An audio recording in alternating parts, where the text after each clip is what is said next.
Welcome back and welcome to the next lesson in this course on validating your business idea, where here we're going to be looking at the potential profitability of your business.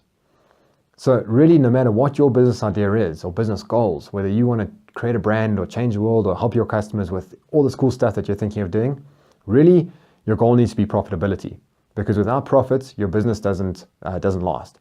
And without your business lasting, you can't achieve your other goals. So this section is crucial to your success, and it's really important that you pay attention. And I'd definitely like to add a disclaimer up front to say that you should definitely be speaking to your accountant to do proper financial forecasts before going ahead with your business. However, this thought process will give you a clearer indication of the potential profitability of your idea. So let's jump right in.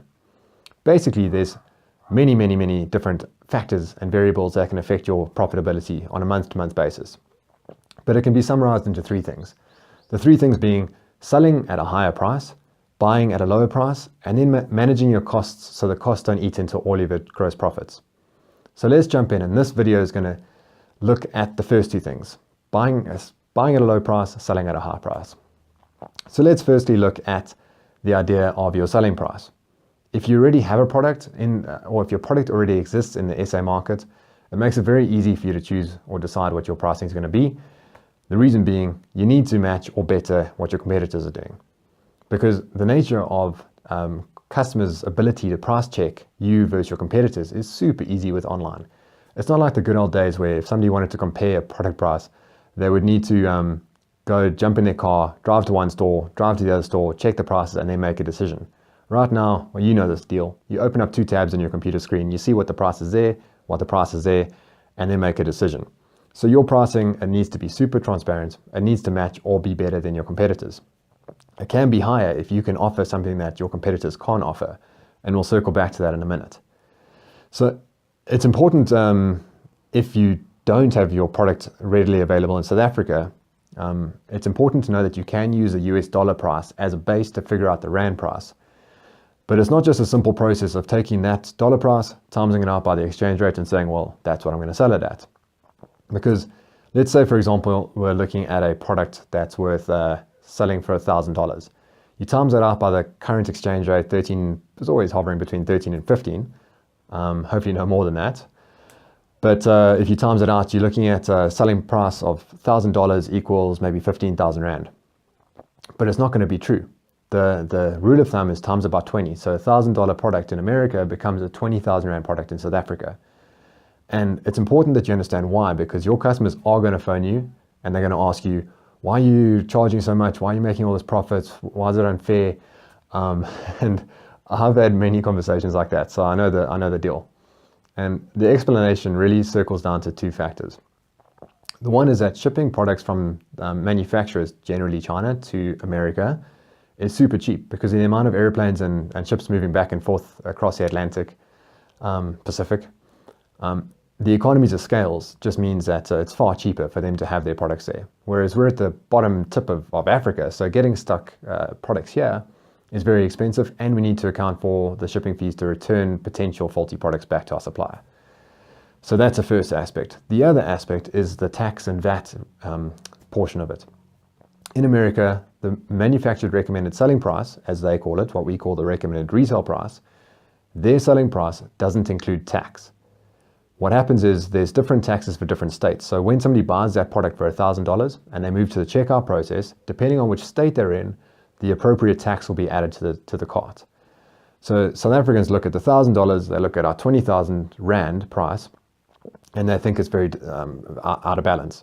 But our 20,000 Rand, our recommended retail price, does include our VAT rate. So it makes it seem that it's out of balance. But people need to understand that that's a difference. And customers can even go to that American site. They can add it to their cart, check it out, say deliver to South Africa, and they wouldn't see the tax, because if you're buying from out of country, the taxes don't apply. So customers really get confused by this quite a lot. But if they buy that $1,000 product and they get it shipped over to South Africa, when it comes through customs, they're going to get hit by 15% VAT. So that's unfortunate, and that's going to get them closer to the 20,000 Rand, which they would have paid, plus their shipping fees, and they then have to deal with any potential warranties, because we're not going to support their warranties locally if they've imported it themselves. They need to account for the fact that if something goes wrong, they need to ship it back to America. So circling up, it just means that there is a seemingly disproportionate price between the American retail price and the South African retail price, but now we understand how to get your rand price from the dollar price and how to explain to customers why the price seems out of balance when it's actually the correct way. So let's circle back to what I mentioned a minute ago about being able to sell at a higher price, because ultimately we want to increase our profits by selling at as high a price as possible, but keeping it in a level where we're not pricing ourselves out the market and we're not going to get any sales. So a great way to sell at a higher price using something unique that your competitors can't match is through using bundles. So what I mean by that is, if we take a GoPro camera, for example, and the GoPro sells for 5,000 Rand. So let's, in this example, say the gross profit margin on this camera is 25%. What we can do is we can look for any accessories that we can bundle with this product, and those accessories we want to have much higher margin, like 40-50% margin.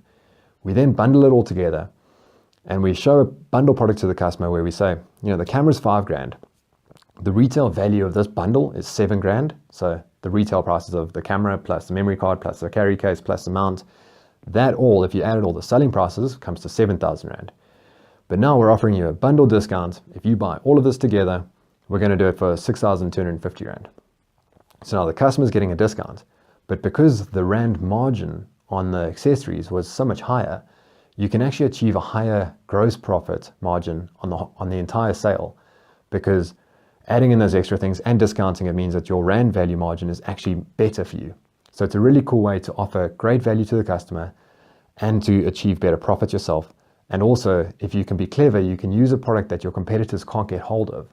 And then that gives you a unique advantage in the market. So definitely a cool way to be looking at how to increase your selling price. Because ultimately, as we've said, selling your profits at the end of the day are going to be affected by your selling price.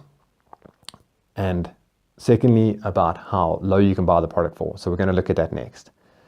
Ultimately, if you're looking at buying a product, you need to see where you can source it at the absolute lowest cost. And let's keep in mind, we also need to find a reputable dealer who can give us good quality product. But don't just settle for the first supplier that you make contact with. If you're buying it locally, is that product with an exclusive importer? In which case you don't have a say. You got to deal with them. But if there's many importers, reach out to each one of them and see what their selling price to you is and who's giving the best rates. And then negotiate every opportunity you can. The other thing you can do is if it's a generic product or available overseas, go to Alibaba, speak to the American suppliers and see if you can get it in from there at a cheaper price. Because ultimately, every single percentage of your margin is super important. I can't emphasize that enough, because your margin is what drives the business. It's what keeps you alive. And if you can negotiate and fight for 1 extra percent, no matter how you get it, you've done well.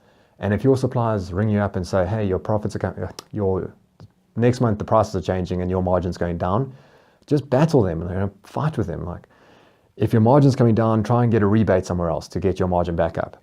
Just use every opportunity you can. Whenever you've got negotiating power, use that to try and get your margin higher and higher, because that is what's going to drive your business.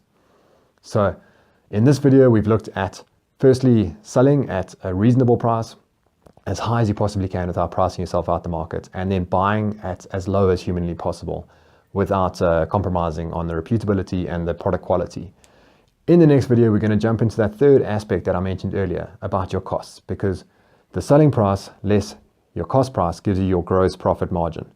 That gross profit margin isn't your net profit margin. That's what is yet to be eroded by your costs, and that then achieves your net profits.